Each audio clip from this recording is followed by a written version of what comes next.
Hello everyone. इस book से हम लोग साइंस का एनसीईआरटी कवर कर रहे हैं। क्लास 7th का हम लोग 6 चैप्टर तक कंप्लीट कर चुके हैं।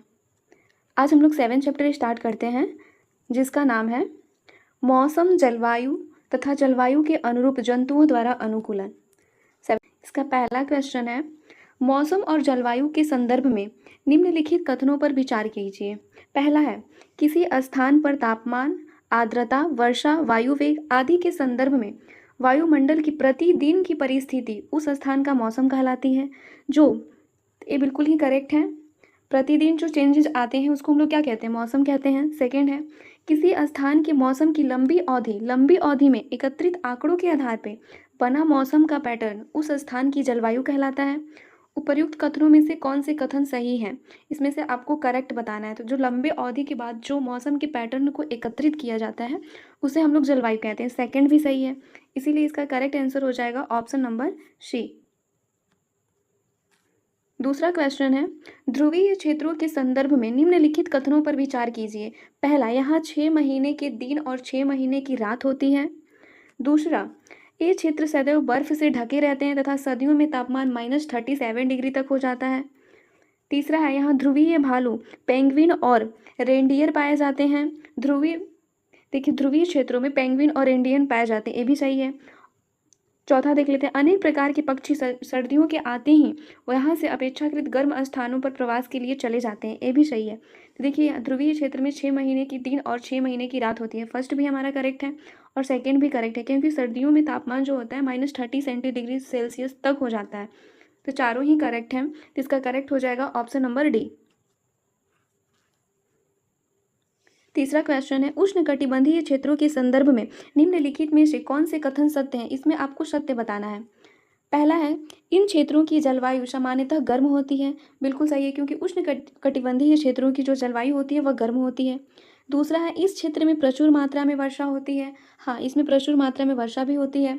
तीसरा है, उष्णकटिबंधीय वर्षावन भारत में पश्चिमी घाट और असम में पाए जाते हैं। हाँ, जो उष्णकटिबंधीय क्षेत्र होते हैं वह पश्चिमी घाट और असम में पाए जाते हैं, करेक्ट है। लॉयन टेल्ड लंगूर पश्चिमी घाट के वर्षावनों में पाए जाते हैं, ये भी करेक्ट है। तो इसमें से चारों ही करेक्ट है, तो इसका करेक्ट आंसर हो जाएगा ऑप्शन नंबर डी। 8वां चैप्टर है पवन, तूफान और चक्रवात। इसका पहला क्वेश्चन है, निम्नलिखित कथनों पर विचार कीजिए। भूमध्य रेखा के आसपास के क्षेत्र को सूर्य की अधिकतम ऊष्मा मिलती है। इसमें आपको बताना है कि भूमध्य रेखा के जो आसपास के क्षेत्र हैं वहाँ पे सूर्य की अधिकतम ऊष्मा मिलती है। दूसरा है, भूमध्य रेखा के दोनों ओर 0 डिग्री से 30 डिग्री अक्षांश की पट्टी के क्षेत्रों में वायु भूमध्य रेखा की ओर गतिशील होती है। तीसरा है, 30 डिग्री से 60 डिग्री अक्षांश के क्षेत्र के असमान रूप से गर्म होने के कारण पवन का प्रवाह 60 डिग्री अक्षांश से 30 डिग्री अक्षांश की ओर होता है। इसमें बताना है कि उपर्युक्त कथनों में से कौन से कथन सही हैं। इसमें आपको करेक्ट बताना है। तो देखिए, इसका करेक्ट आंसर जो हो जाएगा, इसमें फर्स्ट और सेकंड सही है। जब भूमध्य रेखा के आसपास क्षेत्र को सूर्य की अधिकतम ऊष्मा मिलती है, ये करेक्ट है। और जो भूमध्य रेखा के दोनों ओर 0 से अगर 30 डिग्री अक्षांश की पट्टी के क्षेत्र में वायु जो होता है भूमध्य रेखा की ओर ही गतिशील करती है, ये करेक्ट है। लेकिन इसमें कह रहा है 30 डिग्री से 60 डिग्री अक्षांश के क्षेत्रों में असमान रूप से गर्म होने के कारण पवन का प्रवाह 60 डिग्री अक्षांश से 30 डिग्री के अक्षांश की ओर नहीं होता है, बल्कि 30 डिग्री से 60 डिग्री की ओर होता है। ये अपोजिट दे दिया है, इसीलिए हमारा ये रॉन्ग हो जाएगा। तो इसका करेक्ट आंसर पहला और सेकेंड किस ऑप्शन में दिया है? ऑप्शन नंबर ए में दिया है। इसका correct answer option number A हो जाएगा। थोड़ा सा इसका डिटेल देख लेते हैं। 0 डिग्री से 5 डिग्री उत्तर एवं दक्षिणी अक्षांश के बीच निम्न वायुदाब का क्षेत्र होता है तथा 30 डिग्री उत्तर एवं दक्षिण अक्षांश के आसपास उच्च वायुदाब क्षेत्र होता है, जिसके कारण पवन जो होता है उच्च वायुदाब से निम्न वायुदाब की ओर बहने लगता है। इसीलिए वायु हमारा क्या होता है? भूमध्य रेखा की ओर गतिशील होता है। देखिए, उच्च अक्षांशों पर सूर्य की जैसे जैसे हम लोग ऊपर जाते हैं तो सूर्य की किरणें क्या होती है? तिरछी पड़ती है। इसीलिए 30 डिग्री से 60 डिग्री के बीच पृथ्वी की सतह असमान रूप से गर्म होती है और 30 डिग्री उत्तरी एवं दक्षिणी अक्षांश के आसपास उच्च वायुदाब होता है और 60 डिग्री अक्षांश के आसपास निम्न वायुदाब क्षेत्र होता है। इस कारण पवन का प्रवाह 30 डिग्री अक्षांश से 60 डिग्री अक्षांश की ओर होता है, न कि 60 डिग्री से 30 डिग्री। दूसरा क्वेश्चन है, पवन प्रवाह के संदर्भ में निम्नलिखित कथनों में से कौन से कथन सत्य हैं? शीतकाल में पवन की प्रवाह की दिशा स्थल से समुद्र की ओर होती है, ये बिल्कुल करेक्ट है। शीतकाल में पवन का प्रवाह की जो दिशा होती है स्थल से समुद्र की ओर होती है। दूसरा है ग्रीष्मकाल में पवन समुद्र से स्थल की ओर जाता है और ग्रीष्मकाल में इसका अपोजिट होता है, ये भी सही है। समुद्र से आने वाला पवन अपने साथ जलवाष्प लाता है जिससे वर्षा होती है, ये भी सही है। तो हमारा करेक्ट आंसर हो जाएगा ऑप्शन नंबर डी। देखिए यहाँ पे डिटेल से थोड़ा सा देख लेते हैं इसको। गर्मियों में स्थलीय क्षेत्र अधिक तेजी से गर्म होता है और अधिकांश समय स्थल का ताप समुद्र जल से अपेक्षा अधिक रहता है। स्थल के ऊपर की वायु गर्म होकर ऊपर उठ जाती है जिसको भरने के लिए पवन समुद्र से स्थल की ओर आती है। तीसरा क्वेश्चन है, तड़ी झंझावात और चक्रवात के संदर्भ में निम्नलिखित कथनों पर विचार कीजिए। पहला है, वायुमंडल के ऊंचे स्तरों पे पानी की नीचे गिरती बूंदें और ऊपर उठती वायु पृष्ठ पर उच्च वेग से गति करते हैं जिसे तड़ी झंझावात का निर्माण होता है, ये करेक्ट है। दूसरा है, चक्रवात का केंद्र एक शांत क्षेत्र होता है, ये भी करेक्ट है। पहला और दूसरा दोनों ही सही है, इसीलिए इसका करेक्ट आंसर जो हो जाएगा ऑप्शन नंबर सी हो जाएगा। चौथा क्वेश्चन है, चक्रवात के संदर्भ में निम्नलिखित कथनों में से कौन से सही है, इसमें आपको सही बताना है। पहला है, भारत का पश्चिमी तट चक्रवातों की प्रबलता और आवृत्ति दोनों ही संदर्भ में पूर्वी तट की अपेक्षा अधिक संवेदनशील है। देखिए पश्चिमी घाट जो है पूर्वी घाट की अपेक्षा अधिक संवेदनशील नहीं है, बल्कि कौन है, पूर्वी घाट पश्चिमी घाट से ज़्यादा संवेदनशील है, तो ये हमारा रॉन्ग हो जाएगा। पहला क्या है, गलत है। दूसरा है, अमेरिकी महाद्वीप में चक्रवात को हैरिकेन कहते हैं, सही है। और फिलीपींस तथा जापान में इसे टाइफून कहते हैं, ये करेक्ट है। दूसरा हमारा क्या है, सही है। तो इसका करेक्ट आंसर केवल बी हो जाएगा, केवल सेकेंड होगा, ऑप्शन नंबर बी सही हो जाएगा। पांचवा क्वेश्चन है, निम्नलिखित कथनों पर विचार कीजिए। ए है, पवन के वेग में वृद्धि वायु दाब में वृद्धि करती है। नहीं, ये हमारा रॉन्ग हो जाएगा क्योंकि पवन के वेग में वृद्धि होने से वायु दाब में कमी होती है। दूसरा है, पवन सदैव अधिक वायु दाब वाले क्षेत्र से कम वायु वाले दाब वाले क्षेत्र की ओर गति करते हैं, ये करेक्ट है। तो ऑप्शन नंबर किस ऑप्शन में दिया है, ऑप्शन नंबर बी हमारा करेक्ट हो जाएगा। छठवां क्वेश्चन है, चक्रवात के दुष्प्रभावों को कम करने में निम्नलिखित में से कौन सी व्यवस्थाएं सहायक हो सकती है। पहला, चक्रवात पूर्व अनुमान और चेतावनी सेवा। इसमें आपको बताना है कि उसको दुष्प्रभाव को कम करने के लिए हम लोग को कैसी व्यवस्था को अपनाना चाहिए, क्या क्या कर सकते हैं उसके बारे में बताना है। ये है चक्रवात पूर्व अनुमान और चेतावनी सेवा, ये हमारे लिए क्या होगा, सही होगा। ऐसा अगर हम कर रहे हैं तो चक्रवात के लिए हमें क्या है, सही है। दूसरा है, चक्रवात संभावी क्षेत्रों में चक्रवात आश्रयों का निर्माण और लोगों को तेजी से सुरक्षित स्थान पर पहुंचाने के लिए प्रशासनिक व्यवस्था, ये भी करेक्ट है, करना चाहिए। तीसरा है, जनता द्वारा मौसम विभाग की चेतावनी को गंभीरता से लेना। आपातकालीन सेवाएं जैसे पुलिस, अग्निशमन दल, चिकित्सक केंद्रों का टेलीफोन नंबर साथ रखना, ये भी सही है। चौथा है, पेयजल का संग्रहण, पड़ोसी मित्रों तथा बचाव दल के साथ यथासंभव सहयोग और सहायता, ये भी चाहिए। तो हमारा चारों ही करेक्ट है, ऑप्शन नंबर डी क्या हो जाएगा, हमारा करेक्ट हो जाएगा। 9 चैप्टर है मृदा। सूची 1 को, पहला क्वेश्चन है, सूची 1 को सूची 2 से सुमेलित कीजिए तथा नीचे दिए गए कूट का प्रयोग करके सही उत्तर का चयन कीजिए। ए है सीड्स, इसको थोड़ा सा देख लेते हैं ऑप्शन क्या दिया हुआ है। सूची 1 में दिया हुआ है ए, शीर्ष मृदा अवस्था। शीर्ष मृदा अवस्था क्या होगी, क्योंकि इसमें देखो शीर्ष मृदा अवस्था में जल धारण करने की क्षमता सबसे अधिक होती है, तो ए का हमारा फर्स्ट हो जाएगा। मध्य परत अवस्था, मध्य परत अवस्था में क्या होती है कि इसमें ह्यूमस कम पाए जाते हैं लेकिन खनिज जो होता है अधिक होते हैं, तो बी का किस में दिया हुआ है, इस परत में शीर्ष मृदा से ह्यूमस कम परंतु खनिज अधिक होते हैं, तो इसका करेक्ट हो जाएगा, बी का थर्ड हो जाएगा। तीसरी मृदा परत, यह इसमें दरारें रहती हैं, विद्रोह युक्त सैलों के छोटे ढेलों की बनी होती हैं, तो तीसरा का हमारा सेकंड हो जाएगा। आधार सैल, यह कठोर होती हैं और इसे फावड़े से खोदना कठिन होता है, तो डी का फोर्थ हो जाएगा। किस ऑप्शन में दिया है, ऑप्शन नंबर बी करेक्ट हो जाएगा, ऑप्शन नंबर बी। दूसरा क्वेश्चन है, निम्नलिखित कथनों पर विचार कीजिए। पादपों को उगने के लिए सबसे अच्छी शीर्ष मृदा दोमट मृदा है, बिल्कुल करेक्ट है। दूसरा है, दोमट मृदा बालू, चिकनी मिट्टी और गाद का मिश्रण है। दोमट मृदा जो होती है बालू, चिकनी मिट्टी और गाद का ही मिश्रण है, ये भी करेक्ट है। तीसरा, गाद की कड़ों का आमाप बालू और चिकनी मिट्टी के कड़ों के आम के बीच का होता है, ये भी करेक्ट है। बलुई मिट्टी गेहूं, चना और धान उगाने के लिए उपयुक्त है, नहीं। चौथा क्या है, गलत हो जाएगा।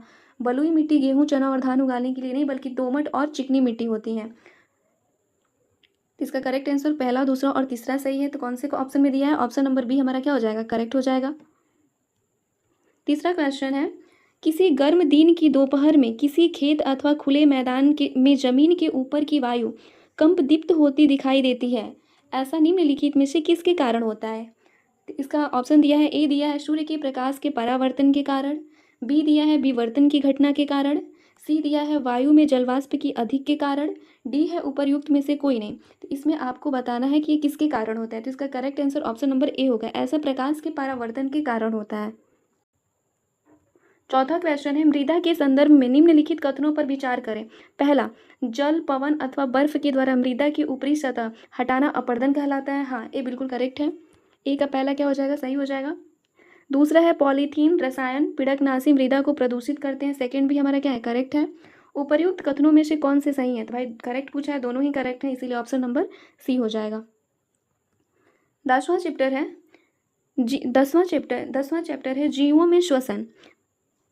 पहला क्वेश्चन है, निम्नलिखित में से कौन सा पदार्थ हमारी पेशियों में संचित होते हैं जिससे ऐंठन होती है? इसमें बताना है।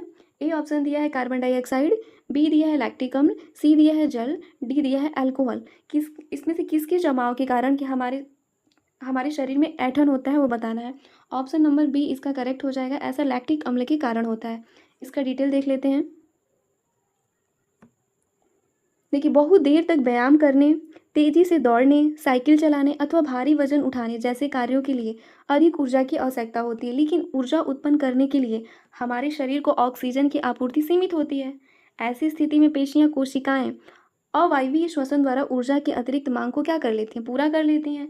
इस प्रक्रिया में ग्लूकोज के आंशिक विखंडन होता है और उससे लैक्टिक अम्ल और कार्बन डाइऑक्साइड का निर्माण होता है, जिससे क्या होती है, हमारे पेशियों में ऐंठन उत्पन्न हो जाती है। अगर इसको गर्म पानी से स्नान करने अथवा शरीर की मालिश करवाने से ऐंठन से आराम मिलता है। दूसरा क्वेश्चन है, अंतःश्वसित वायु तथा उच्च श्वसित वायु में ऑक्सीजन का प्रतिशत कितना होता है? इसमें आपको बताना है। प्रतिशत इसका ए ही करेक्ट हो जाएगा, ऑप्शन नंबर ए करेक्ट है। अंतःश्वसित में वायु द्वारा ऑक्सीजन का जो प्रतिशत होता है, ऑक्सीजन का जो प्रतिशत होता है वह 21% होता है, और इसमें CO2 का जो प्रतिशत होता है 0.04% होता है। वही इसमें उच्च श्वसित वायु में कितना होता है? उच्च श्वसित वायु में ऑक्सीजन की जो मात्रा होती है 16.4% होती है, और कार्बन डाइऑक्साइड की जो मात्रा होती है 4.4% होती है। तीसरा क्वेश्चन है, निम्नलिखित कथनों में से कौन सा सही है? इसमें आपको सही बताना है। ए है, भोजन में संचित ऊर्जा श्वसन के समय निर्मुक्त होती हैं। दूसरा है, कोशिका के अंदर ऑक्सीजन का उपयोग करके ग्लूकोज, कार्बन डाइऑक्साइड और जल में विखंडित होते हैं।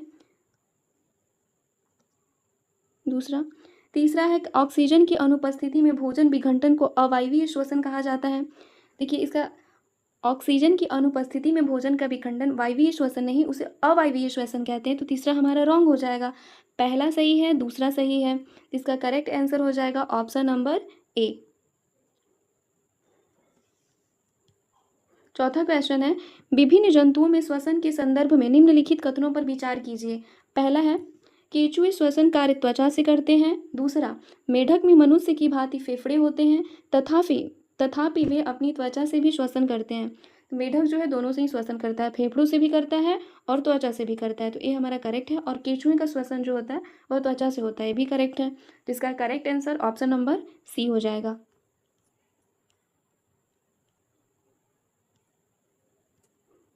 पांचवा क्वेश्चन है, नीचे दिए गए कथनों को पढ़िए। कथन, श्वसन सभी जीवों को जीवित रहने के लिए अनिवार्य है। हाँ, जीने के लिए क्या है, श्वसन अनिवार्य है। कथन तो सही है। यह जीव द्वारा लिए गए भोजन से ऊर्जा को निर्मुक्त करते हैं, ये भी सही है। कथन भी सही है और कारण भी सही है, और कारण कथन की सही व्याख्या भी कर रही है। इसका ऑप्शन देख लेते हैं, किस ऑप्शन में दिया हुआ है। ऑप्शन नंबर बी में दिया हुआ है, ऑप्शन नंबर ए में दिया हुआ है, कथन और कारक दोनों सही है तथा कारण कथन की सही व्याख्या कर रहा है। ऑप्शन नंबर ए करेक्ट हो जाएगा। छठवां क्वेश्चन है, सूची ए में दिए गए शब्दों को सूची बी के साथ मिलान कीजिए। ईस्ट, इसमें पहला दिया हुआ है ईस्ट, दूसरा दिया है डायफ्राम, तीसरा है तिलचट्टा, चौथा है पतियां और ई है मछली। इसको मिलान करना है। तो ईस्ट हमारा क्या है, एक कोशिकीय जीव है और अवायवीय रूप से श्वसन करते हैं, और इस प्रक्रिया के समय क्या बनता है, एल्कोहल बनता है। इसमें ए का क्या हो जाएगा, 2, सेकेंड हो जाएगा। डायफ्राम कहाँ पे होता है बताइए, वक्ष गुहा में होता है, बी का हो जाएगा 3rd। तिलचट्टा श्वसन कैसे लेता है, श्वास रंध्र से लेता है। पत्तियों में छोटे छोटे सूक्ष्म छिद्र होते हैं जिसे हम लोग क्या कहते हैं, रंध्र कहते हैं, तो इसका डी हो जाएगा। मछलियाँ सांस कैसे लेती हैं, क्लोम से लेती हैं, तो ई का फर्स्ट हो जाएगा। किस ऑप्शन में दिया हुआ है देख लीजिए, ऑप्शन नंबर बी में दिया हुआ है, इसीलिए correct answer option number B हो जाएगा। 7वां क्वेश्चन है, किसी सामान्य वयस्क व्यक्ति की विश्राम अवस्था में औसत श्वसन दर होती है, तो इसका करेक्ट आंसर हो जाएगा, ए दिया हुआ है 9 से 12 प्रति मिनट, बी है 15 से 18 प्रति मिनट, सी है 21 से 24 प्रति मिनट, डी है 30 से 33 प्रति मिनट। इसका correct answer option number B होगा, 15 से 18 प्रति मिनट। 8वां है, उच्च श्वसन के संदर्भ में पसलियाँ का बताना है कि पसलियाँ क्या होती हैं, किधर जाती हैं। ए है बाहर की ओर गति करती हैं, बी है नीचे की ओर गति करती हैं, सी ऊपर की ओर गति करती हैं, डी बिल्कुल गति नहीं करती। तो इसका करेक्ट आंसर हो जाएगा ऑप्शन नंबर बी, उच्च श्वसन के समय पसलियाँ नीचे की ओर जाती हैं। आज के लिए बस इतना ही रखते हैं, कल से हम लोग 11 चैप्टर स्टार्ट करते हैं।